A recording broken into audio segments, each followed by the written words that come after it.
Welcome to Eagles in the Spotlight. I am Coach L.A. Mumar and I will be your host for today. We actually had great episodes sa Season 1. So this will be our last episode ng Season 1. But don't worry, magkakaroon pa tayo ng Season 2. At it's really, this show was really made so that you will not miss Ateneo Sports. A lot of you, because of the pandemic, we're not really updated with what's happening with Ateneo personalities, with the Ateneo sports program. So this is our little way of sharing with you or giving you a behind-the-scenes view of what is happening. So marami pa rin nangyayari sa Ateneo Sports. So last episode natin to, pero very, very special ang ating episode. We're going to be talking to two famous alumni ng Ateneo, and they were successful when they were playing and studying here in Ateneo. At ang maganda dyan, nakaka-inspire, is that they were also successful after they left the Ateneo nest. So, without further ado, ang first guest natin, dalawa guest natin today, ang una nating guest is an attorney. Pero hindi lang siya pangkaraniwan na attorney. Ang ating guest is also a bar top-notcher at graduated sa Ateneo Grade School, High School, College, tumuloy-tuloy sa Ateneo Law. Hindi lang nag-Ateneo Law, but also went to Georgetown for advanced studies. Ang maganda dito, he was the three-time UAAP, three-peat to, football champion, and he captained those teams.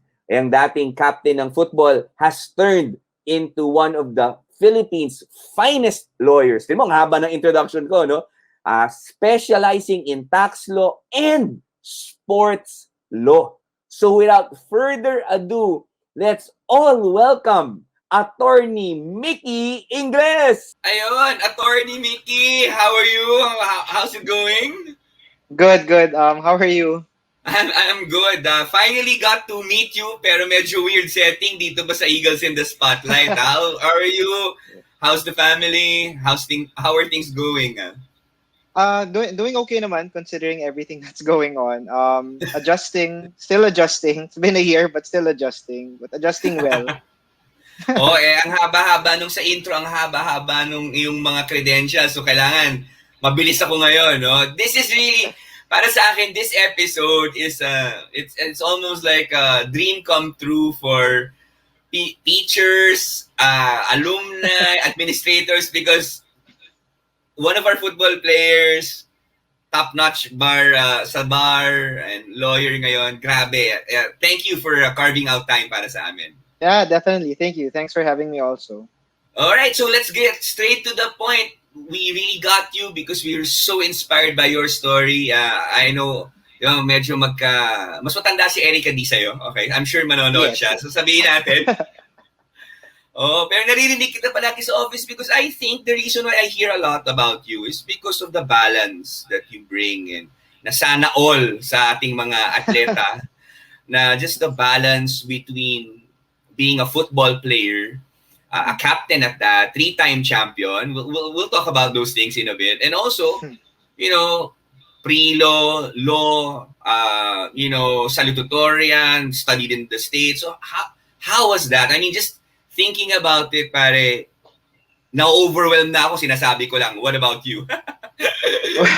Well, it's actually, it's overwhelming thinking about it from right now, looking at the past. But at the time naman, I mean, we were all just focused on the moment, right?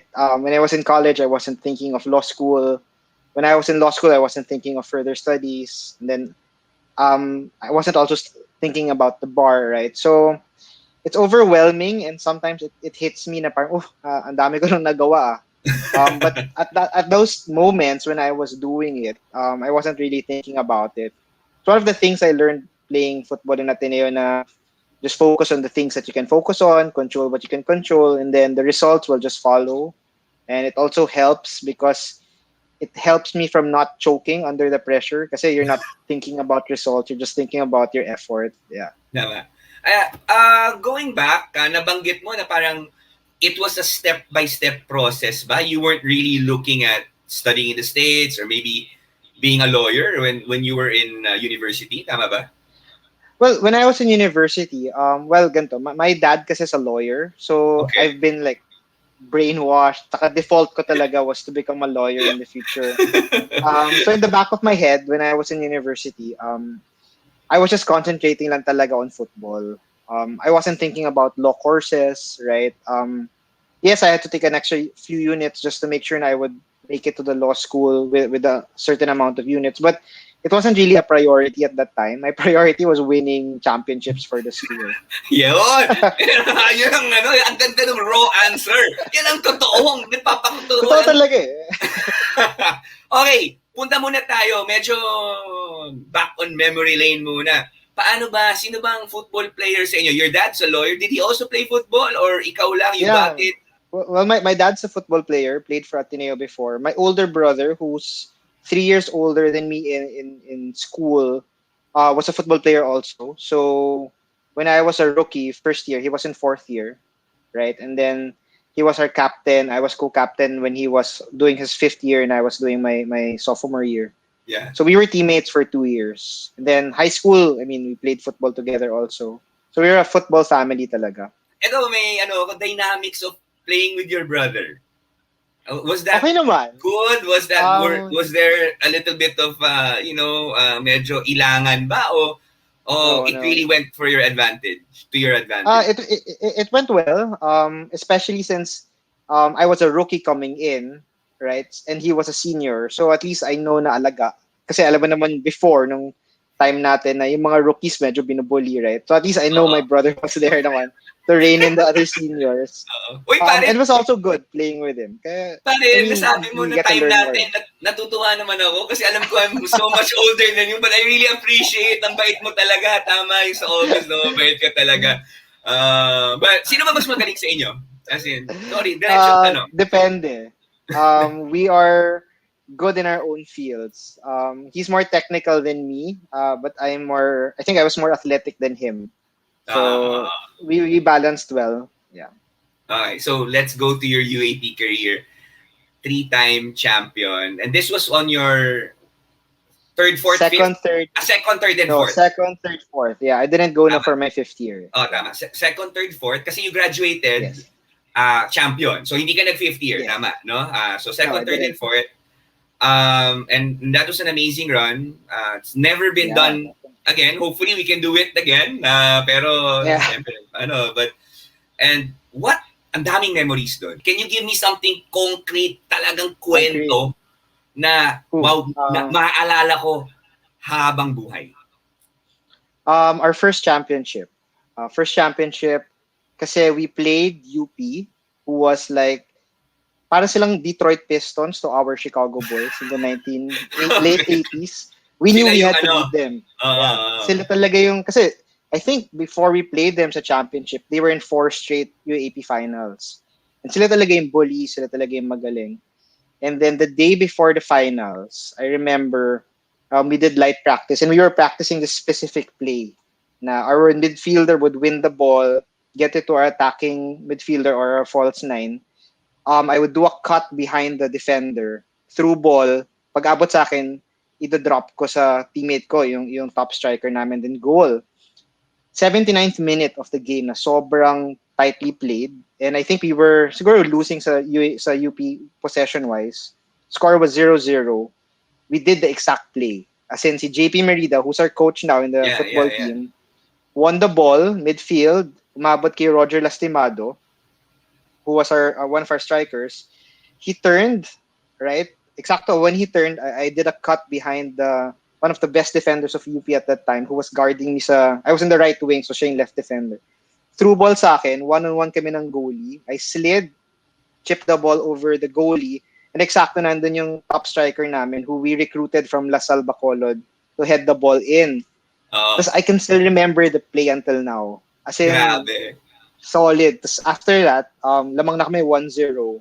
Sobrang nag-defensive mode na lang kami. Si Roger was our striker, played back. Tapos ako yung pinamark dun sa top striker ng UP na sobrang bilis. So nagsusuntukan lang kami sa field, sikuhan, ganyan. We just had to hold on for 10 minutes. Saka it Galing. was so big, so such a big moment.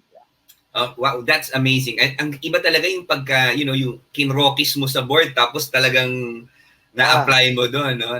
Iba yung feeling, I guess every athlete sarap would nun. know that. Meron ako mga konting tanong with your tenure Sure. sa atin. If I'm sure you can't be politically correct. I know you're an attorney, but you can't be politically correct in these questions, okay? Sige lang. Interesting teammate at bakit? Yung talagang, I'm not saying favorite kasi mahirap yan, magtatampo yung mga teammates mo. But an interesting teammate na parang, pare, ako for me, when I played, Wesley Gonzalez yung sagot doon. Parang, we're not best friends, pero wow, teammate with Wesley, parang wild, wild west talaga. No? But what about you? Yeah. Interesting teammates are the people who would come from the South. Right? Okay. So, Mga si Southridge Alfredo ba yan? Roa. Yung mga ganyan? Yeah, Southridge, yeah. Si Alfredo Roa at si Jerome Reyes. Character sila, lalo na si Fredo Roa. And what made them interesting was 1 year lang sila sa Ateneo, tapos they had to move on to a different school. Okay, Right? okay. So I found that interesting. I wish they could have stayed longer, but I really found them character sila eh. Parang iba sila eh, but they gelled well with the team. Parang lakas ng impact sa'yo kasi 4 na taon ka naglaro, 1 taon, naalala mo talaga sila. Yun ang sagot mo dito, definitely. no? Interesting yun. Interesting sila. English Premier favorite team? Well, I'm a La Liga fan. La Liga fan but ka ba? Yeah. So Barcelona talaga ako through and through. But kunyari English Premier League, I used to follow, at least when I was in college, Arsenal. Kasi yun yung Invincibles team nila. Yeah. Yeah, the beauty about this interview is that we really want to dissect not only your playing career, but really how you balanced everything. Just we know that you're a great student, attorney, tapos nag-top-notch nga, tapos nag-aral ka pa sa Georgetown, ang dami mong pang awards na napanalunan, etc. But ano ba yung doon? Matalino ka ba talaga? Masipag? Alitalo? Both? Tinuruan ka ba ng... Kasi pare, attorney, marami tayong estudyante na nanonood nito. No? So, talagang, ano ba yan? So, baka paminsan, ang tendency of people, talagang sobrang talino niyan. Talagang, nung nagpasabog si Lord ng kataliniwan, napunta yan dyan. Ay, ikaw, ano ba yan? Naturally, ganun ka ba? Grade school pala? Can you tell me a little bit of your academic and athletic background? Well, I think I'm it's weird to say it, but I think I'm naturally just smart. In high school, I was an A boy. Okay. So honors class talaga. So I would really get by talaga with natural wit, ganyan. In college though, in college kasi you don't really study, right? The way I would approach... sorry. Dapat natin hindi ko sinabi yun. Pare. Ano? Alam mo naman, hindi ka ba, hindi, okay lang yun. I-roll nyo yan. Kasi totoo itong si Sir eh. Okay, para lang alam mo, there's a reason kung ba't ka namin kines dito, Sir. Hindi, pero okay lang yan. But go ahead. To be clear, I wouldn't really study pag season. Kasi season namin second semester. What I would do, I would study well first semester para sure shot Dean's List. Kasi nung time before, kung Dean's List ka, you would get unlimited cuts. So first sem, okay, kuha tayong 3.83 sa QPI. Para pag-abot sa second sem, free cut, diba? So many cuts, whatever, para makakoncentrate ako sa football. So, I'm a planner also. Para, okay, let me focus on football. Let's get good grades in the first semester. Okay, para sa mga viewers natin, second sem kasi ang football natin sa UAAP. Yeah. Were you able to have another life, like hang out with friends? You said you're an A-boy, pero because of the demands of this, studying, practicing, parang you have a well-rounded approach to life. Well, I hung out with friends a lot. At that time, kasi may mga benches pa, right? Kami, wala kaming bench. Instead, we sat on the floor sa may sa may Escalier Hall, and we called it the beach. So we imagined it was the beach. Yeah. So we would just hang out there after practices or during breaks from school. And I think those are the memories that really stay with me outside of like football memories. Just hanging out, tapos na yung class, tambay with friends, tapos punta sa McDo, hangout sa Katipunan. Yung mga ibang friends mo, hindi sila all football players. These are blockmates. Yeah. So, ano ka talaga? Medyo malawak ang mundo mo. Yeah, high school friends, blockmates from ME, and then blockmates from Comtech. So these were the people I used to hang out with. I still hang out with until now. Galing, sobrang galing. Relationships din talaga, no, matter. Yeah. Now, you decided to pursue law. You mentioned it earlier. And, of course, there's tax law. I know you're an expert there, but you also do sports law. I think, this Yes. that's the thing that I really want to talk about. No, parang Yeah. how big is it here, and what are you exactly doing, and maybe for our viewers, and where do you see it going? Siguro parang a little bit of a condensed version of sports law dito sa Pilipinas. And Ooh. how did you Well, get into it? okay. I got into it when I was in law school. My dad kasi is an arbitrator of the Court of Arbitration for Sport. It's an international body which resolves international sports disputes, like when there be problems with Olympics, doping. They're the ones who handle it. And then, since my background as a student athlete, I didn't want to lose who I was as an athlete. I wanted to Galing. merge it with my competence in law. Diba? So what else can you do but just diba? Sports law, right? Galing, pare. So I wrote Sobrang a book. galing. There's the book. Yeah. I was gonna get into it nga. Yeah. Yeah, so I'm trying to build sports law here in the Philippines. Build up the exposure because abroad it's such a huge field in the Yes. States and in Europe. Here it's not much is known about it. So I'm trying to build it through writing, through teaching, through practicing. So what do I exactly do as a sports lawyer? Basically I help athletes with their legal needs, and I also help companies who need a legal angle with also a sports angle merged into it. For example, last month or 2 months ago, we closed a deal where I helped a local sports apparel sign a PBA player and to have his own like signature shoe line, right? So I drafted everything for that. I loved it kasi mahilig din ako sa mga sneakers and collecting stuff. Yeah. So parang perfect yun for me. Other things I've done, I've helped si 30, I've helped him with everything that he needed to go to Japan when it comes to clearances with government offices here to make sure that his contract with his team in Japan is compliant with our laws here for OFWs. So those are the things that I Galing. do for athletes. Yeah. Galing. Oh, can you just bring out that book? I was gonna talk about it kanina, pero since nandito na tayo. So what's this book about? It explains sports law, but I wrote it in a manner that anyone can read it. You don't have to be a lawyer. Kasi Q&A type siya, eh, right? Galing. And these, tas may mga pictures pa siya, ganyan. So Na- it's something that you can read in the library, you can read on the beach, you can read in the toilet, diba? So it's super easy to read. Oh, and Yeah. saan makakakuha ng libro na yan? Baka pwede natin ilagay dito. Alright. Yeah. You can get it in National Bookstore. You can also get it online sa Rex online bookstore. Rex is the publisher of the book, Yeah. right? So So you Rex can get it online. there. Hey, anything na parang is I know you teach. I of course Yeah. I had to research about you. I also know you open up seminars and classes for sports law. Can you kind of Mhm. briefly tell us about that advocacy? Yeah. So I'm also a full-time professor in the Ateneo Law School. Yeah. Um, in the law school, I teach constitutional law. I teach two classes of tax. I also teach an elective on artificial intelligence, robots, and the law. And I teach sports law, emerging issues in sports laws and elective. So I do that with Ateneo. But sometimes when I have time, I open up like webinars through Yeah. Zoom. I I mean, saw some. Yeah. especially now with the pandemic. It's so I opened it up like I think last March when the pandemic hit. I had a free webinar and it was really nice because athletes really joined. Like Galing. sila Nico Welgas, Gabe Norwood joined, Gia Morado joined as well, and then a lot of other sports stakeholders joined.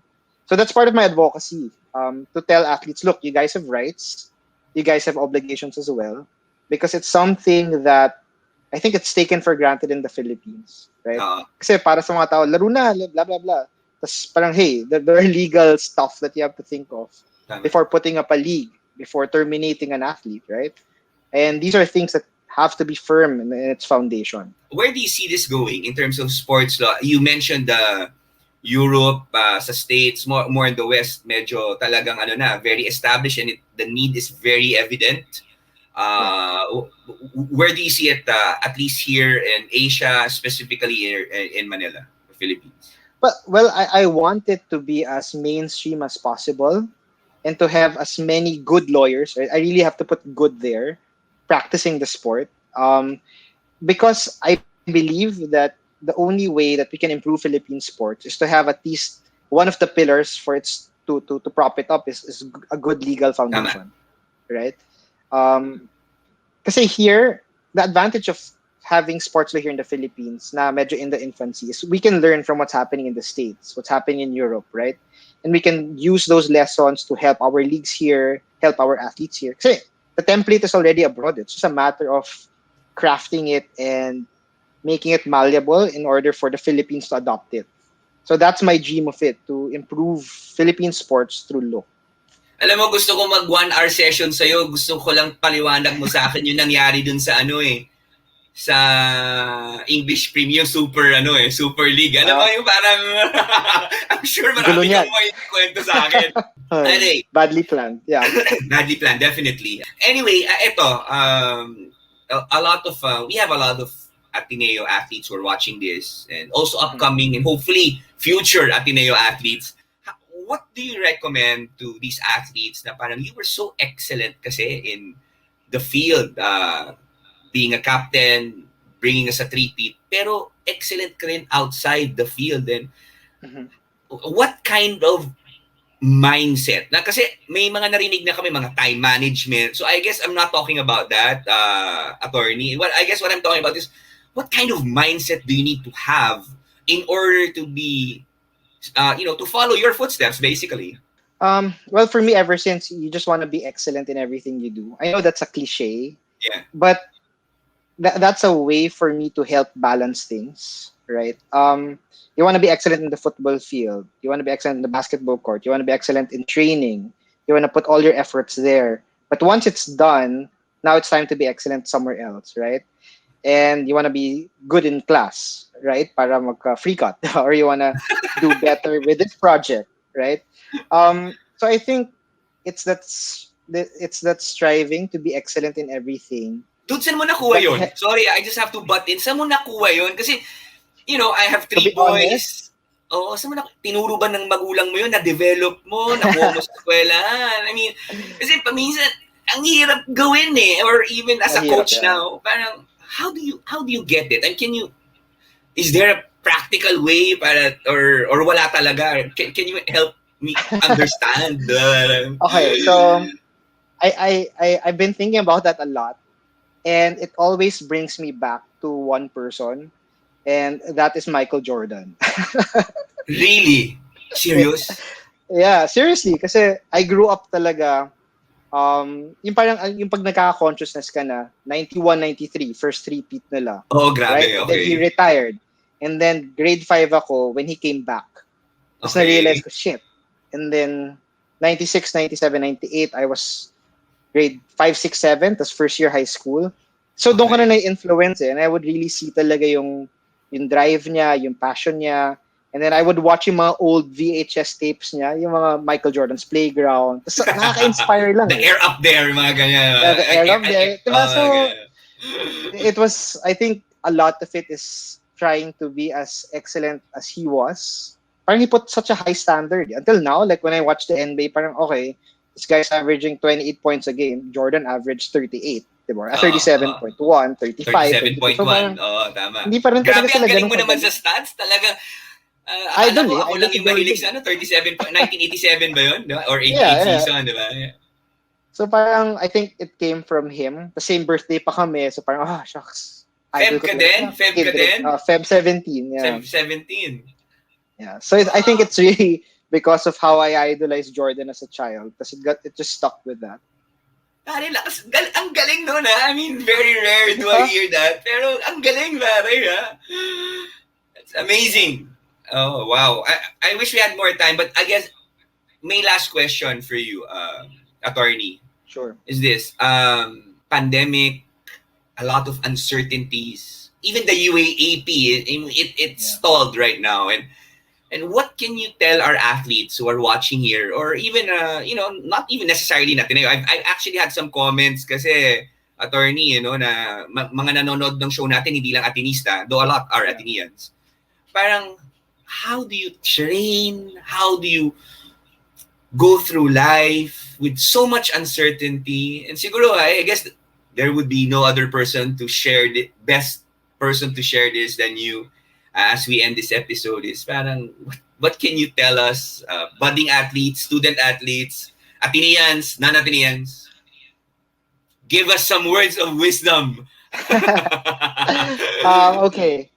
Well, the pandemic is, you can see it like let's treat it like a training of what life is going to be, because life will really be uncertain moving forward. And then you'll have to realize that what you're experiencing now, this uncertainty, this unease, it will not end with the pandemic. It will only end when you're dead, right? Because you'll always be living with that uncertainty, that doubt, that unease. So the most really that you can do is just control what you can control. And now, as student athletes or budding student athletes, the thing that you can control is your mindset, is your training, creating a routine at home that will keep you fit, um, looking for avenues for you to distress, because you can't control like what the government will do. You can't control how the vaccines will be rolled out or when your AP will come back. But what you can control is what you are doing at home or wherever you are, whether it's through training on your own, developing your ball skills, right? So, and I think it's very important for us to know that this mindset of controlling what you can control will last past the pandemic, right? Because I mean, you can the world is random. You can't really control the world. You can only control yourself. So I guess that's my piece of wisdom for everyone out there. Grabe, no? Just focusing on what you can control. Bar top notcher, bro. Captain ng football team 3 time. Tapos grabe, man, we should have you back again and talk Yeah, about definitely. Yeah. La Liga or or League. or being an athlete. Ang dami talaga. But again, Yeah. attorney, I know you're busy and but thank you for always giving back to the Ateneo. Of course, of course. Yeah, Ateneo, so woohoo! oo nga pala. Wait. Before we end, pakita mo naman Oh, yung jersey mo. Pakita mo yung jersey mo. And can you explain? Ano ba? all right. Yan ba So yung this champion is jersey mo? yeah, this is the jersey that we wore when we beat LaSalle for our third championship. And let me show you something else. Sige, These sige, are the sige. Go. rings. These are the rings that we won. Wow! Wow! Grabe! Ang lupit! Sarap, sarap panalo. Oo nga eh. Pero hindi ko na-experience yan eh. Nung panahon ko, talunan kami. So, but again, dude, maraming salamat. We will definitely have you. I know you helped our office. I've heard from, Erica, Sir M, how you have really helped us in the University Atletico. We really appreciate you Yeah, you're always welcome. giving back and helping us. So, God bless you, man. In all your Thank endeavors, you. your advocacies. I'll see you around. All right, stay safe, stay safe. Thanks. Stay safe. Ayun, ang dami nating natutunan kay Attorney Mickey Ingles. Saka yung sports law talaga, no? I'm very excited na siya yung nagpo-provocate niya, nag-advocate niya, at lalong lumalaganap yan dito sa Pilipinas. Hopefully, with him pioneering it, it will continuously spread here in the Philippines and Asia, just like how it is in the West. Alright! Susunod naman, sabi ko sa inyo, special tong last episode natin for this season. From an attorney, we are shifting to a doctor. And this guy played basketball for the Ateneo grade school team, Ateneo juniors team. He actually won a championship there and was part of the Ateneo men's basketball team from 03 to 06. At you're very familiar with his last name. Anak siya ng famous Coach Johann Yuchiko. And now, he is a certified medical doctor who is helping our country face this pandemic. Wow, grabe. Sobrang interesting, sobrang exciting to have a former athlete, a former Blue Eagle, now turned doctor to give us talagang a front row seat of what is happening sa pandemic, what we are all going through, and how him being a athlete, a student athlete ni Ateneo, has helped him become a doctor. So ito na, hindi ko na papatagalin pa. Ang ating next guest is Dr. Johann Yuchiko. Alright, Johann, welcome. Sorry, hindi pala Johann dapat. Dr. Yuchiko, welcome to Eagles in the Spotlight. Hi, Coach Ellie. It's good to see you. Johan na lang po, huwag niyo na ako i-doc. Medyo minsan awkward talaga. O alam mo yun, syempre kailangan magbigay galang sa ating mga frontliners, no? How are things going? I mean, this episode, I'm really pumped about it because everything that we're facing with the pandemic, and we have a former UAP player from grade school, high school, college, and now working in as a doctor. I mean, how are things? I'm sure they're challenging, but can you give us a little bit of a sneak peek of what's happening right now? So, Coach, alam naman tayo mga dating athlete, we like to keep things optimistic and hopeful. And the good news is a lot of vaccines are coming in. Hopefully cases are going down. I'm not sure the exact figures. I sort of stopped following the numbers. But what I'm looking at now is the rolling out of the vaccines. And it looks promising, especially with more vaccination sites being opened up, and the LGUs are really doing a good job in coordination with the national government. So I want to say things are getting better with the news that we have na may dumating na Pfizer. A lot of the other vaccines are starting to come in. So it's just a matter of people going out and getting vaccinated because we have a lot of supplies. Maybe not as much as the other countries, pero I think we're heading in that direction. Crawling our way there, no? Yeah. Johan, I mean, just kailan ka ba naglaro? Parang feeling ko tanda ako na eh. Actually, Coach, ako tuwan-tuwa nga kasi kayo po yung, not to make you feel old, legendary na lang. Kayo po yung pinapanood ko talaga nung growing up, learning the sport and getting motivated to play. Aside from the PBA teams, yung Ateneo na and Lasal sa UAP po talaga yung kinalakihan ko. So I played with the juniors and seniors. For the juniors, I played from my second to my fourth year in high school. And then nung seniors, Coach, I entered college 2003. I guess Coach Joel Banal saw something in me na line up po ako kaagad nung first year ko. I played up to 2006. So from 2003 to 2006. And then I had some academic priorities that I had to fix. And my dad and I decided after 2006 to just focus on the academic part. So I didn't play anymore. I didn't use up my eligibility in the UAP. But after I graduated college while waiting to start med school, I played for Magnolia in the PBL for one conference under Coach Koy Banal. And then right after that conference ended, talo kami sa Harbor, parang 20-time champion yata sila. So, wala nag-med school na ako, tapos tuloy-tuloy na. So, nag-isip ka ba? Yuchiko ka. Alright? Yuchiko ka. Of course, legend in Philippine basketball. Was there ever a point when you said, hey, I wanted to try the PBA?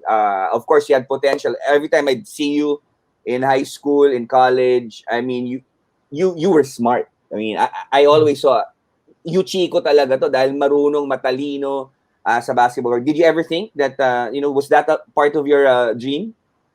I think naman for all of us who played basketball, Coach, we all looked to the PBA as our final destination, kumbaga. Pero when you get older, you get, I don't want to say smarter, or the reality shows itself to you. In my case, may time na parang medyo lumalabo na to Tapos kailangan mo lang ng coach na magsasabi sa'yo na parang I think it's time to take a different path, ganyan. In that case, that coach was my dad. Galing.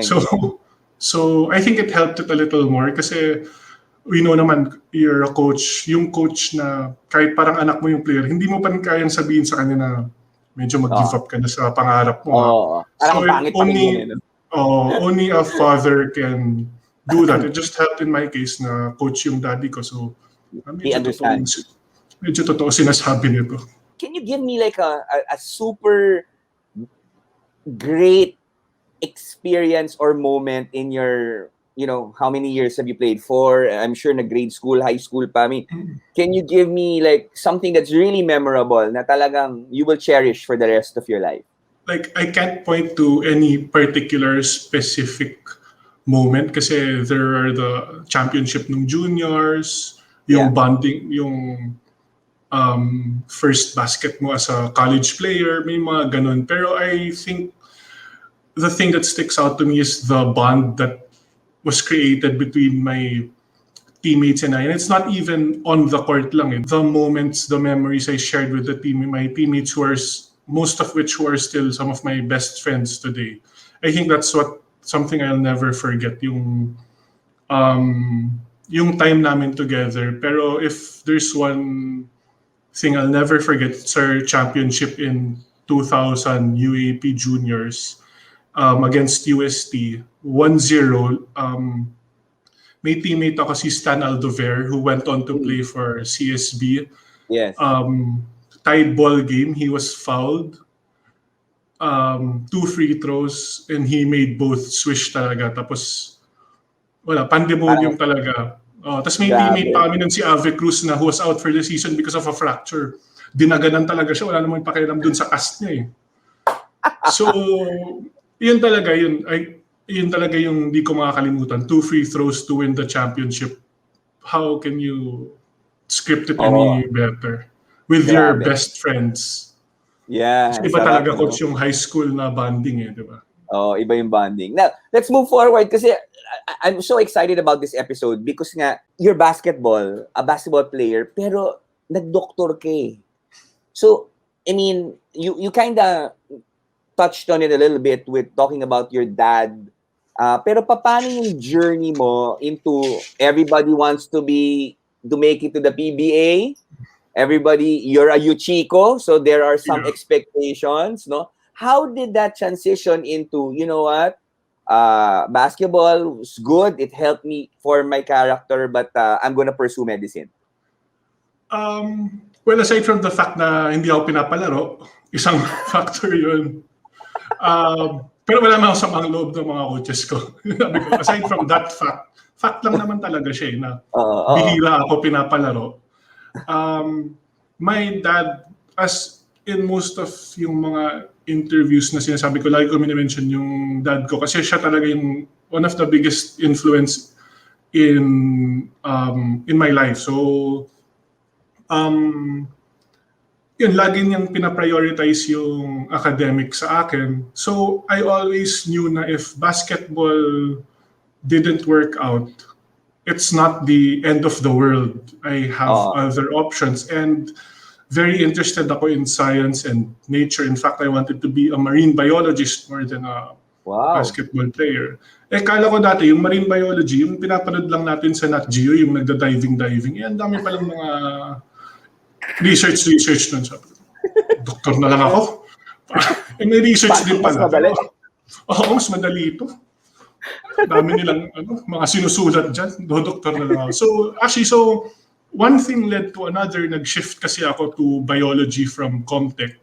And then, honestly, basketball player tayo dati. Kung papasok lang ako, bahala na. Ito, biology, pasukan ko to.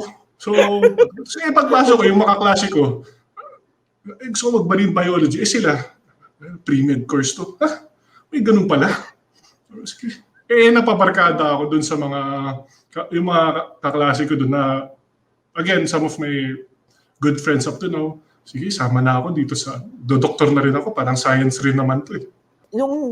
Kasi sabi nga ng dad mo, your dad gave you a bigger perspective, no, as you mentioned.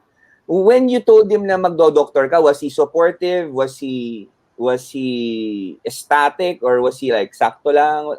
Or your parents in general? They were happy. My dad was happy. Actually, nung sinabi ko sa kanya na parang pre-med course pala yung napasukan ko, yung na-shiftan ko.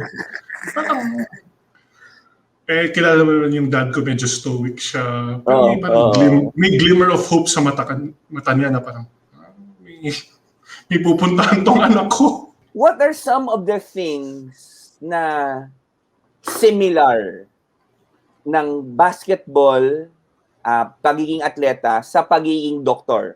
And second question, what are the things na talagang totally opposite? Okay, so medyo challenging yung tanong. So yung una, what are some of the similarities of being an athlete and a doctor? And can you give us some differences na talagang medyo ibang ball game to? Similarity muna.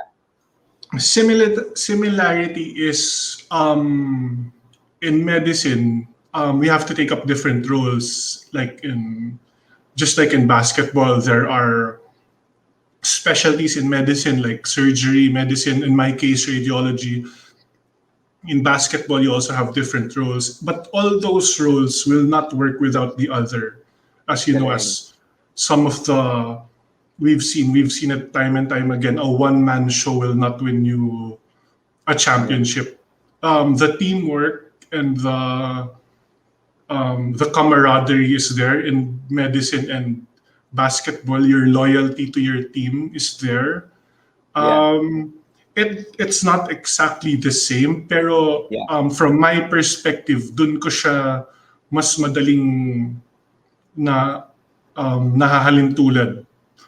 So the role that each member of a team plays is the same in medicine. Like if there's a patient who needs several different specialties, those specialties cannot clash against one another. They have to work together with the family, just like a basketball team. Or you can't have your star players butting heads, or you can't have the star player thinking na he or she is separate from the rest of his or her teammates. You can't, kasi yun, sometimes you may win, but you won't win consistently. I think it's something that we've seen. You can win 1 championship, 2 championships, but you won't form a Spurs-like dynasty na... Tama. Na tayo, coach, medyo old school tayo. Spurs basketball is the way to play. Duncan, actually, Lakers ako, pero whenever sila Tim Duncan, sila Popovich, coaches, grabe talaga. Ito naman, something na parang, hey, this is a different world. I really had to adjust. This is medicine. Of course, as you mentioned, teamwork. I'm sure yung hard work. What's one thing na parang, sandali. Hindi na to basketball, hindi to UAP. Medisina na talaga to. What one or two things na medyo iba na talaga? Yeah. Aside from the things same syempre, dedication, hard work, it goes into everything naman. Pero one difference that I've seen, one stark difference, this is the first thing that comes to mind. You have to maintain a a professional demeanor in interacting with. This is not about, kasi when you're in front of your patients naman talagang professional ka, but when interacting with other doctors, kasi minsan parang team rin yan may away, may konting arguments. Or arguments or whatever. Yeah. So, in a basketball team, paano masisettle yun? Magtirahan kayo sa practice, di ba? Hindi pwede, pag doktor hindi pwede yun. Hindi talaga. Magtirahan kayo, magsigawan kayo, tapos na. What I learned, kasi it happened also to me during residency, the way you interact and deal with people is very different. It's you still have to maintain your professionalism kasi yung way of settling things in a basketball team, although may similarities, the other ways of settling things with your other professionals is quite different. So that's something I learned, and I think I've become better at it. So hindi pwedeng kinikiliti mo si Maki Escalona, di ba? Hindi pwede. Sa basketball, sa team kasi, parang after nyo magtulakan, magsigasuntukan, the next day, okay na kayo Tapos na Yun. Diba, so, something I had to adjust a little bit too na, di ba, kunwari sa practice, sisigawan mo talaga yung, pag-grouping, di ba? Sigawan mo talaga, may ginagawa mo dyan. Pero hindi siya personal. Wala, sigawan Dati, rookie ako, sinisigawan talaga ako. Tama. Hindi mo siya pwede dalhin sa medical field. Okay, bago ako mag-move to my next question, Doc, kasi alam ko medyo busy ka, so I have a couple of more questions. Sorry. Sino madalas manigaw sa'yo? Si Coach Jamay. Si Coach Jamay. Jamay. Parang pangalawa ka Pero, na yata ang guest namin dito. Lahat naman ni Coach Jamaic. Pero mahal Coach na mahal Jamaic. ka nun. Pag sinisigawan ka. Oo, talaga. Sabi nga nila, matakot kapag di ka na pinapagalitan. Yun yung Oo, natutunan pag ko. pinapagalitan. Teammate na Player. nagsisigawan dati. Player. Teammate. Ito, kaibigan ko talaga to. Baji Del Rosario. Si Baji, sinisigawan ka. Alam mo bakit, Oo. pare? Kasi sinisigawan ko si Baji dati. Oo. Ganun yun. Pero outside Naipasa. the court, tight talaga kami ni Baji. Magkakampi kami sa liga, nagcha-champion kami. Pero sa practice talaga, sigaw talaga. Tapang din ni Baji, no? I remember in high school, ano pa yung shoulder niya, naglaro, no? It's really galing. Okay, ito. What do you love about your job? And, medyo challenging yung trabaho mo ngayon, to be honest, no? I mean, if not the most challenging during our times as a doctor, what do you love about it? I know there are so many challenges, and we talked about them a little bit with the vaccines, with the lockdown, etc. But with the virus, but what do you love about your job? I enjoy it. Yun lang naman yun. Na-enjoy ko siya. My specialty in radiology, na-enjoy ko talaga siya. I mean, the things I do, the challenges it presents mentally. Basta na-enjoy ko talaga siya. Hindi ko siya ma-explain. Kasi marami magtatanong kung bakit radiology, bakit ganito, bakit simple lang, na-enjoy ko siya eh. Diba? Bakit ka nagba-basketball? Nag-enjoy ako eh. Diba? If you lose joy, if you lose the joy in something, maybe it's time to rethink things. I won't say na may times na because of the challenges during my training, may times talaga na parang same as a basketball player, mawawalan ka talaga ng pag-asa, parang ito ba to, ganyan. Pero looking back and seeing how I'm doing now, it's worth it talaga. Na-enjoy ko talaga siya. Yun nga yung there is genius in simplicity. You just enjoy something. And I think that's something that we can take home. Okay, last question. Yun, alam ko ba may mga pasyente ka pa dyan, hindi ko alam, no? But ito, last question. No? Kasi marami tayong mga atleta na nanonood ngayon. Maraming mga future athletes. I actually usually ask them, hey, how do you balance stuff, ganyan. But I wanna change my question for you. Alright? Kasi doktor ka naman, hirapan natin ng konti. How do you prepare yourself mentally, yung mindset mo ganyan, in terms of things outside your sport? Kumbaga, preparing yourself that 90-95% of us athletes will not go pro.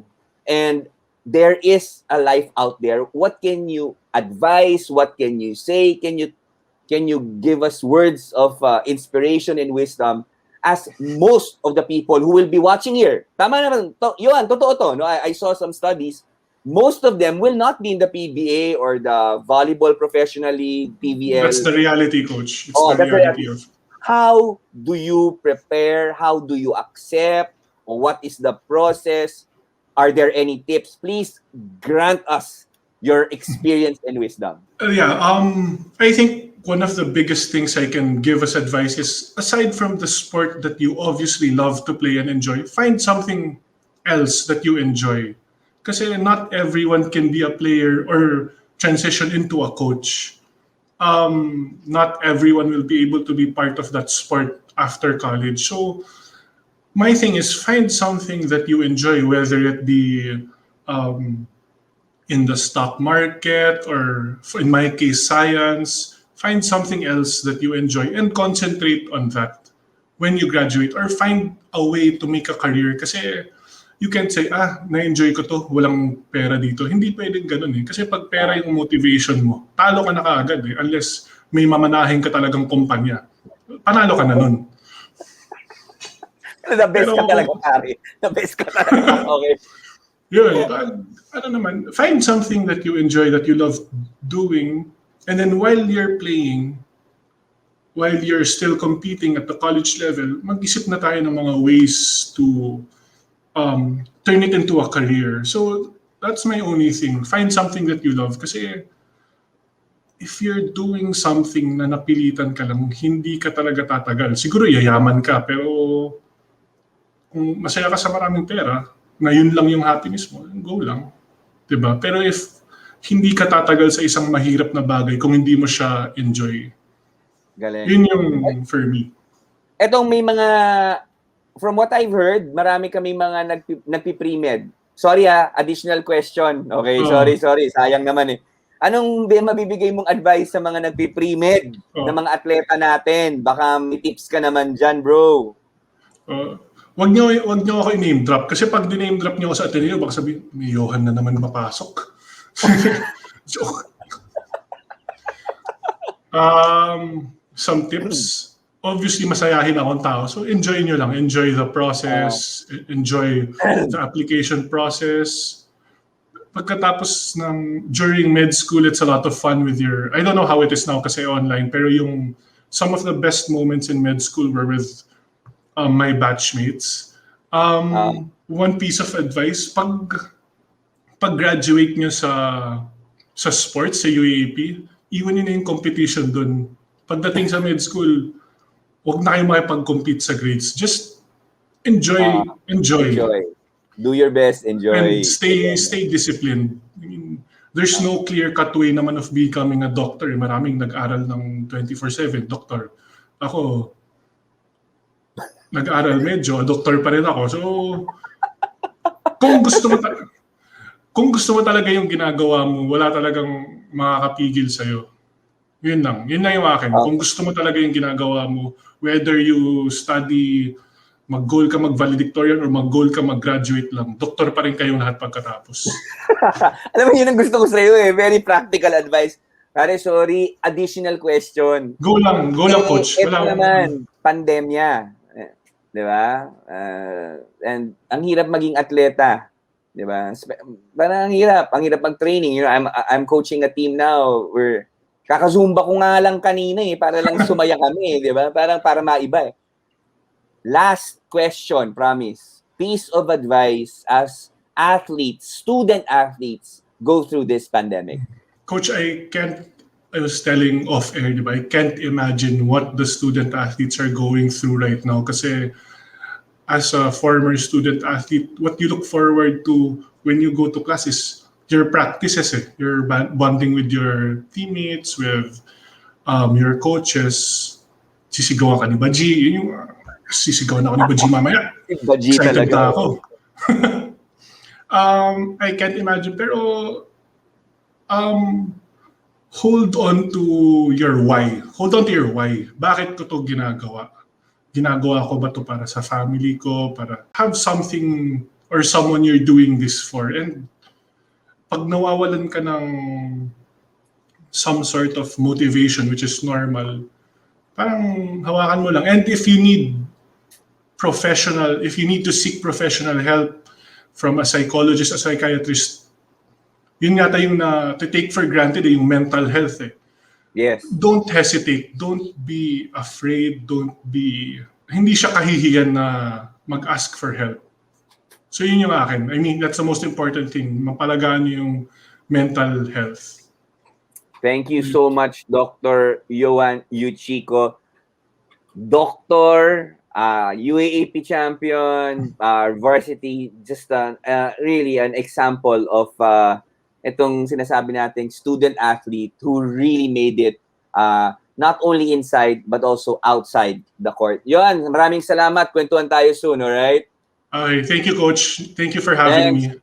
Thanks, Doc. Ingat ka. Thank you. Ingat. It's an honor. A great way to conclude our episode. Two special guests, isang attorney, isang doktor, former Blue Eagles who are now making a difference in the world out there. So, guys, ito na ang ating last episode for this season and we had so much fun. We learned so much. We were able to get a little bit of chismis from what's happening with the coaches, the athletes, the current athletes, the alumni. Talagang sobrang fruitful at sobrang thankful ako na nagkaroon tayo ng season 1. And hopefully, you get to kind of scroll back. If you missed some episodes, make sure to check us in YouTube, in Facebook. Nandito lang lahat. You can scroll down.